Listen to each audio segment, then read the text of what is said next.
Assalamualaikum warahmatullahi wabarakatuh. Jadi kita bicara sedikit soal ya termasuk juga politik ya. Di Indonesia ini yang namanya kebijakan seringnya adalah untuk kelompok tertentu ya. Biasanya ya kelompok tertentu ini punya pengaruh yang kuat. Nggak usah ngomong Amerika lah, bahkan yang Jepang pun pengaruhnya kuat, entah dari merek Toyota, Honda. Ironi ya, padahal dulu kita ini terakhir dijajah oleh Jepang, penjajahnya yang paling nggak manusiawi. Mbok ya pada Asia tapi kok kejam Jepang. Tapi ya setelah berapa tahun akhirnya kita sekarang dipengaruhi oleh Jepang. Kebijakan kalau yang aliran Jepang itu yo dari sisi euro ya.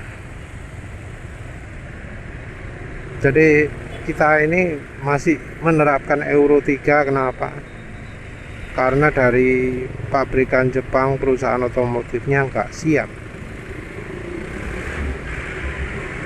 Tapi walau Euro 3 nggak siap, kendaraan listrik sudah mulai dipaksakan. Ya sebenarnya kendaraan listrik sendiri mestinya ada ya masukan atau permintaan request dari pabrikan Jepang untuk tidak melistrikkan. Tapi ya untuk soal listrik ini keputusan politiknya lebih aman kalau pakai listrik. Jadi negara Indonesia ini jadi negara aneh ya. Di negara lain aturan emisi itu sudah dibuat tinggi sekali ya, sampai Euro 7. Negara kita masih Euro 3. Tapi terus langsung loncat ke listrik. Setelah adanya kendaraan listrik ini, pelarangan terhadap pengendara motor jadi berkurang. Jadi kalau dulu orang itu disuruh untuk jangan naik motor. Karena apa? Karena bikin macet gitu ya goblok lah wis. Kenapa dibilang motor bikin macet? Orang yang hobinya menghalangi jalan, orang yang hobinya membuat macet, itu ya bakal makin parah kalau disuruh naik mobil. Nggak bakalan dah lebih lega jalannya kalau orang-orang yang biasanya ngawur naik motor itu jadi naik mobil semua. Tetap sama aja. Salah satu alasan itu adalah mengurangi polusi ya katanya ya, mengurangi kemacetan, mengurangi polusi. Padahal justru mobil-mobil yang dipakai itu mobil yang gede-gede kok gini nih, Denza atau mobil depan ini biasanya ya kelas Innova itu berapa? 2500 atau 2000 cc. Berapa konsumsi bahan bakarnya kalau sudah agak lama umurnya? 1:4, bahkan ada yang 1:2. Wetan. Orang yang sudah pakai kendaraan irit suruh pakai kendaraan boros, gendeng. Bodohnya kebijakan juga nggak lepas dari itu saja ya. Jadi sepeda motor itu dicoba dihilangkan karena dianggap berpolusi dan bikin macet. Padahal ya kalau diganti mobil semua terbukti bakal lebih macet. Ya ini bukan keputusan yang pintar, tapi jelas ada motivasi buruk di belakangnya. Motivasi yang ya nggak terpuji lah. Selain itu juga ada kebijakan LCGC dulu.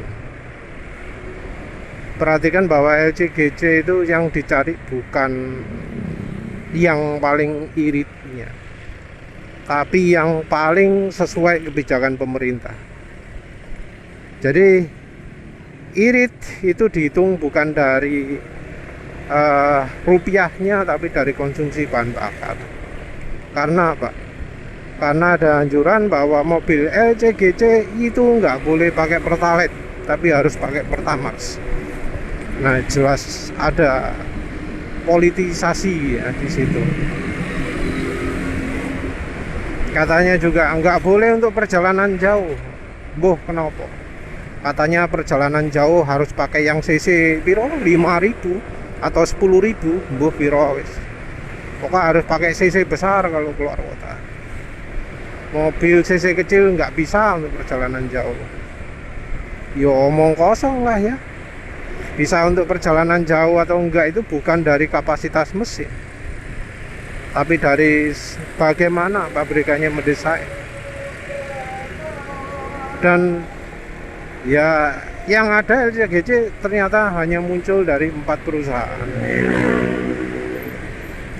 dari Nissan, Datsun, Suzuki, Karimun,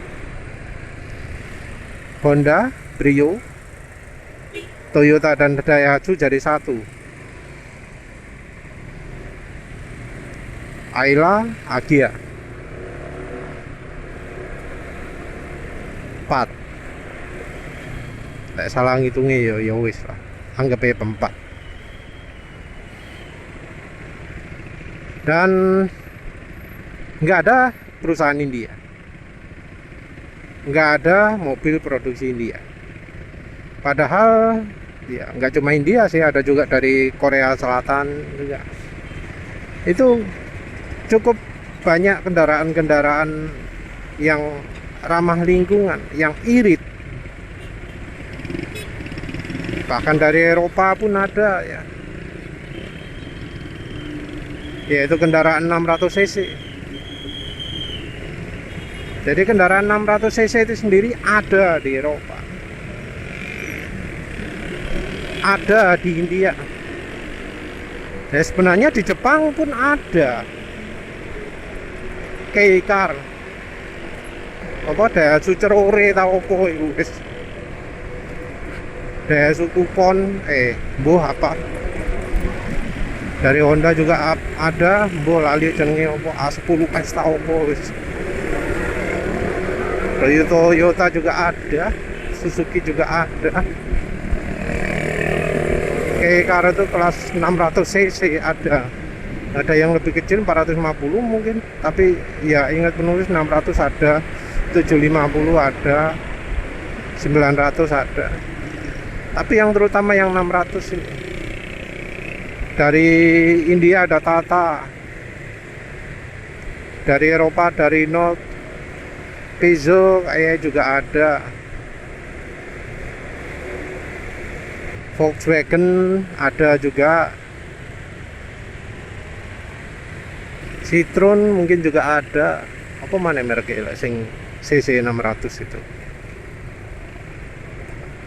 Padahal untuk kebutuhan kendaraan CC kecil 600 itu yang paling ideal ya. Karena menurut penulis yang 1000 cc itu sebenarnya terlalu overpower. Kenapa? Karena lo lihat aja lah akselerasinya kendaraan 1000 cc, bahkan yang dibilang tenaganya paling lemah Ayla. Sama NMAX sih banteran Ayla. Artinya ke motornya banter. Top speednya 160 dan itu betulan. Penulis sendiri ya pernah nyentuhnya cuma 140 karena mempertimbangkan ban ya. Tekanan ban juga nggak optimal, terlalu empuk. Rasanya kok naik kudir, goyang karena bannya terlalu empuk. Bukan karena suspensi ya, karena bannya ban balance, suspensi masih kerja normal, stabil.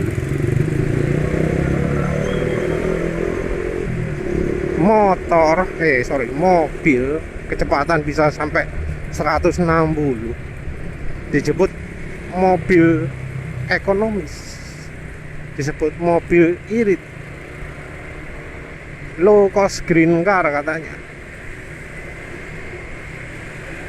Kenapa nggak 600 cc gitu? Mungkin karena 600 cc dari pabrikan Jepangnya nggak siap. Kalau 1000 cc seono, 1200 seono. Tapi kalau 600 harus mulai dari awal lagi. Nah ini politik gitu.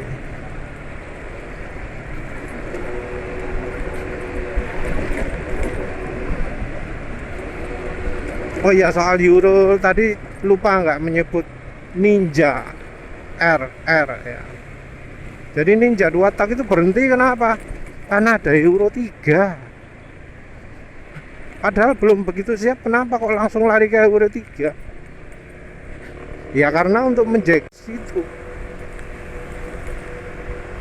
Dan ya ternyata terbukti kemudian Euro 4-nya molor sangat molor sampai sekarang belum terlaksana.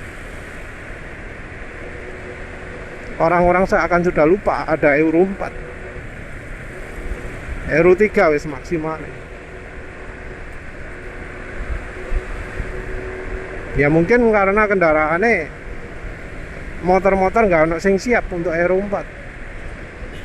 Kalau untuk mobil problemnya katanya dari bahan bakarnya nggak mumpuni. Apalagi sekarang sudah pakai etanol lagi. Boh, masih sesuai standar Euro 4 atau enggak?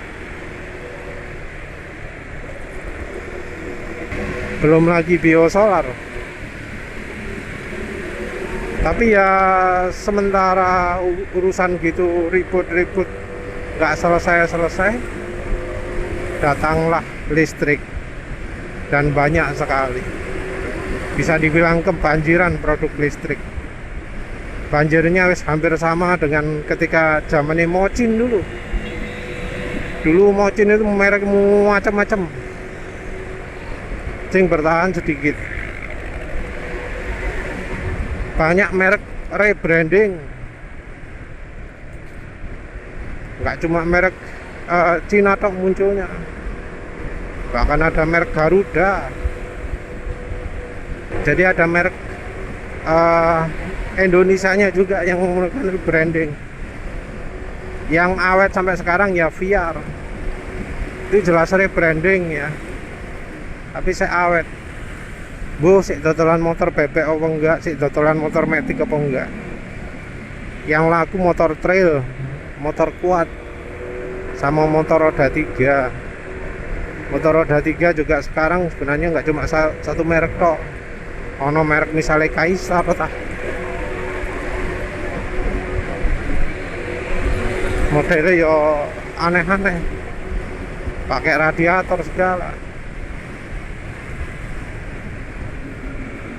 Nah sekarang hadir mobil dan motor listrik. Motor listrik ya makin macam-macam. Banyak merek lokal yang juga rebranding. Dan sekarang pemerintah sepertinya menggencarkan listrik.